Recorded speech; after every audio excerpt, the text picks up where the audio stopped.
Hey everyone, today we're going to be talking about Ms.Marvel. I wanted to go over and give a little non-spoiler review as possible, but we will discuss certain things that they introduce almost towards the end of the series that I feel need to be discussed, and how they sort of set up things later on, like the MCU's future, as well as how this series ties into the Marvels, the upcoming Captain Marvel sequel starring Teyonah Parris as Photon, or Spectrum as she's called in the comics, Brie Larson as the main lead, Captain Marvel. Also, alongside a new addition into the MCU, Ms.Marvel, Iman Vellani herself. And I just wanted to say that I really love this series overall. I was not expecting to like it as much as I did. I really grew fond of it because of the way the characters, this is a typical teenage story of her coming of age story, who she has to be in this world of superheroes, although she's still a kid at the end of the day, a teenager, I guess. She's still growing. When she finally gains powers, what does that entail? How does that quite sort of affect her life?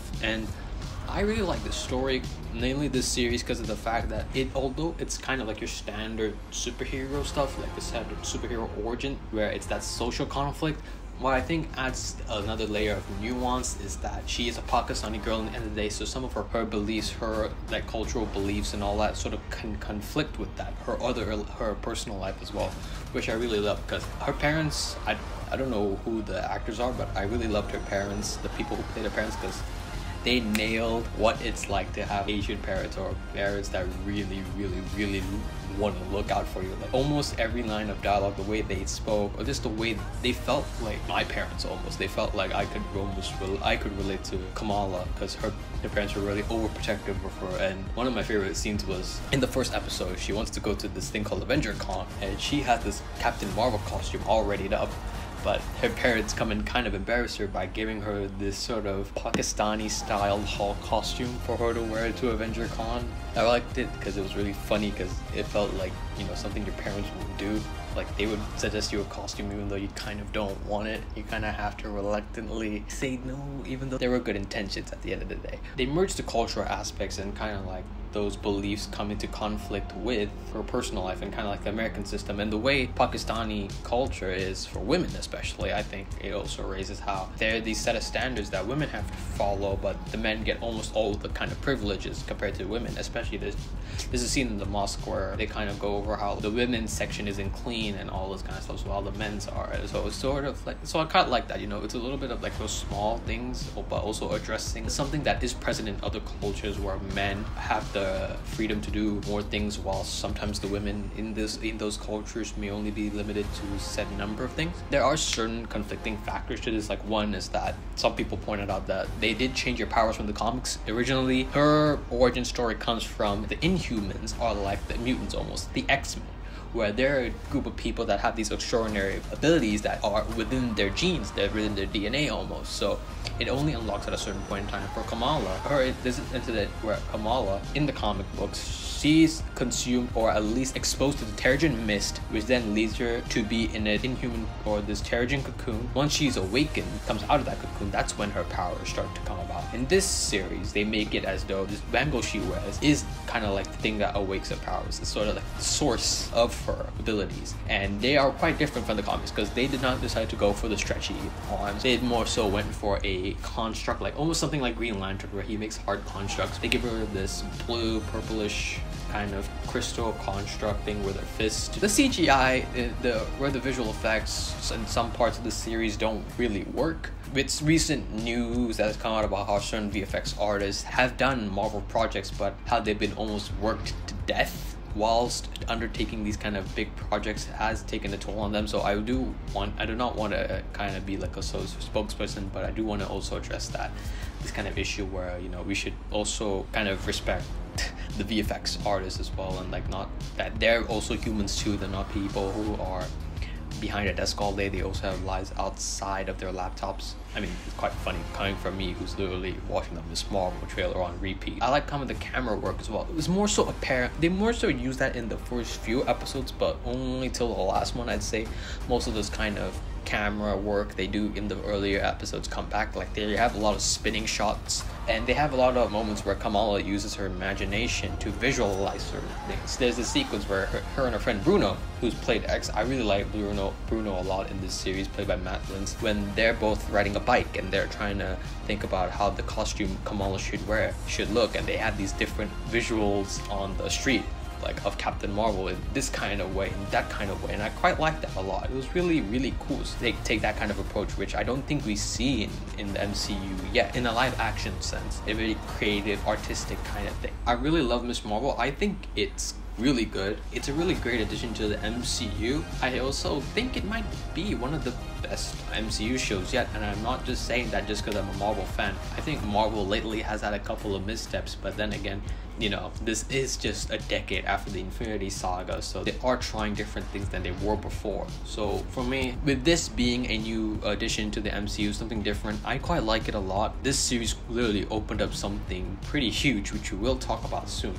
But I will say Ms. Marvel might be my second favorite series, one of these Marvel Disney Plus shows. Loki's the first. That show is like top notch, like everything is perfect and I liked it a lot. But I think this is like my second favorite. But I love the way they integrate the Pakistani culture. They even show a little like a slice of life of what it is to be like a Pakistani in America, and how they have their own part of town dedicated to them. I don't know how I'd rate this series, because I would say, you know, I'll give it like a solid 7 or 8. I really like it a lot, and I do want to say I do think you should give Ms. Marvel a go, because I think at first it kind of is a bit like, okay, it's typical, but I think you'll be endeared by the characters a lot. Each and every character doesn't overstay their welcome. They do have a meaningful presence, and their interactions feels real to me.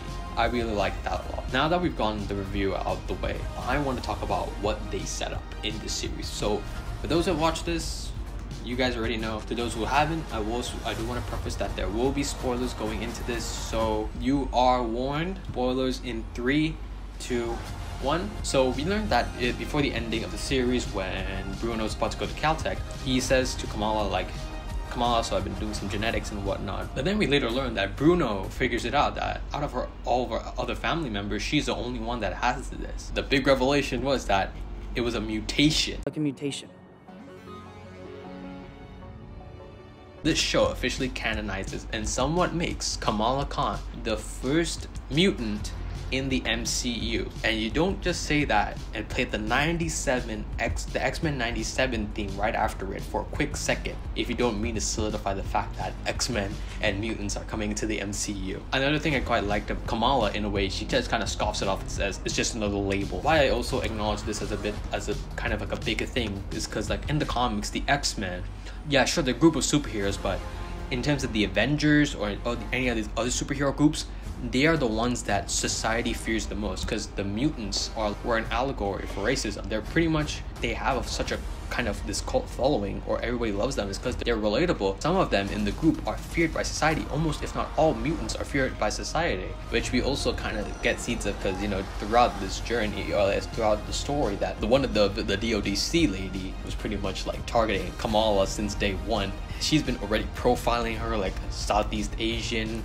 and whatnot, so she was already from the get-go pretty racist, to say the least. We get a post-credits scene where, you know, Kamala, she's just chilling in her bedroom, nothing much, and her bangles has this weird glow around it. She touches it, like wrapping around herself, breaks her door, and from that rises Captain Marvel, Brie Larson, in a new suit and everything.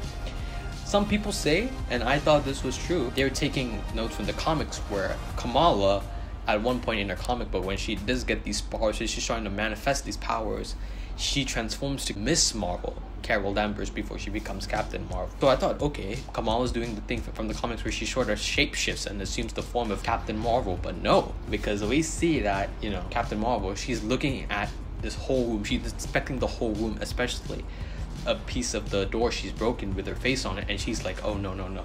So this, I think, sets up Ms. Marvel, or Kamala Khan, Iman Vellani, in the next installment of Ms. Marvel, because right after that they say Ms. Marvel will return in the Marvels. For what has been broken down of this post-credit scene is that maybe the bangle that Kamala has is tied to something called the Nega Bands in the comics, which is these cosmic bands that Captain Marvel, the male Captain Marvel, wore.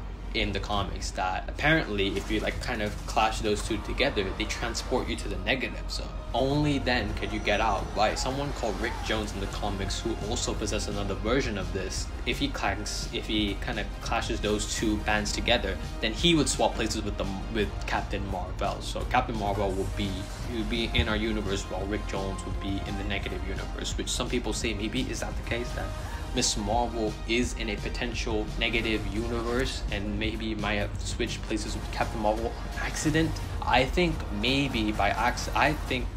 I think that is quite possible, considering during her forced transformation we see her fall down into this weird dimension world where there are all these like these people with like glowing eyes or whatnot. Maybe that's the negative universe, I don't know, but I think it's mostly maybe whatever Captain Marvel was doing, maybe a Kree war, some alien war. Now Ms. Marvel got into the mix. Kamala Khan's now in that position. So I'm quite excited. This made me really excited for the Marvels now after watching Ms. Marvel, because I really, really love Iman Vellani's take on Ms. Marvel, and I think for her first acting debut to be in this series, she does a really good job. She does the fine line between being a fangirl but also having to deal with the struggle of being a Pakistani girl in America, also having powers. I don't know about you guys, but that was a really big one set up for Kamala Khan being in the Marvels, but more so the fact that we are now getting mutants.